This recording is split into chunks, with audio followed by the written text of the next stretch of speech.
All right, so we're finding our fair share. They are just adding all their fractions. So we have 2/4, that's a fourth and a fourth, or a half. We have 3/3, which is a third, and a third, which is 3/3 or 1. And we have 1/2, which is just a half.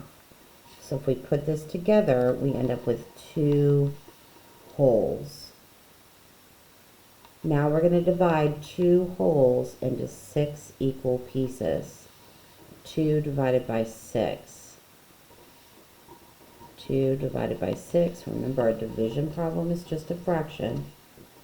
And if we were to reduce this, we would get 1/3.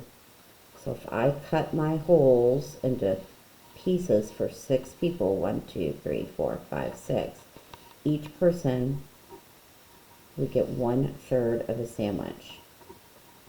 And they're calling this a fair share,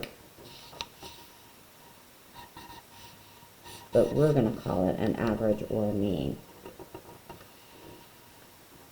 All right, so we're going to do one for guided practice, and you're going to complete your practice problems on your own.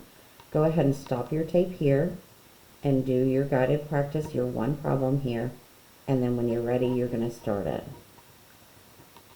All right, so we need a title. It's juice in gallons. We're going from a fourth and a half. These are our only 2 fractions. We have 1, 2, 3, 4.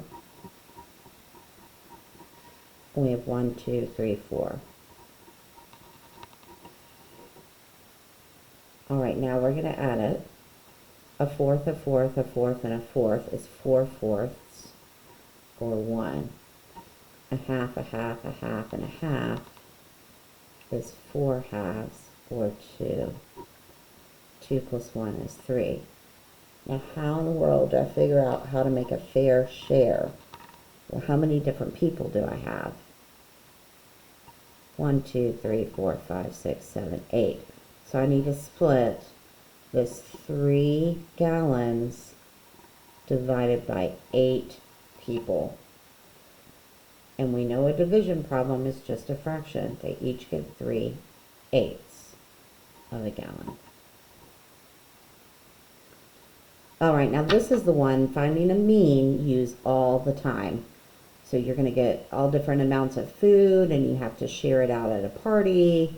Maybe you're getting all different amounts of art materials, and you want to share it equally with the people in your group. This is one that you're going to use a lot, finding the mean. The mode and the median, not so much. That's more for data. All right, so the expectation for today is that you're completing your independent practice 2, 3, 4, 5, and then there's questions up to 9 on the other page. I will put a key on this online Tuesday, probably afternoon.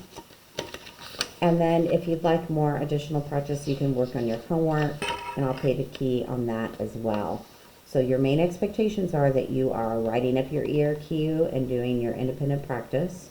You are making sure that your Khan Academy lessons for multiplying and dividing fractions are being worked on every day. And then later today, I'm going to post your Edulastic assessment so I can see how you're progressing on your multiplication and division. So make sure that you are going to Edulastic, and I'll send a dojo reminder out. All right, have a great day. We'll see you for the next one.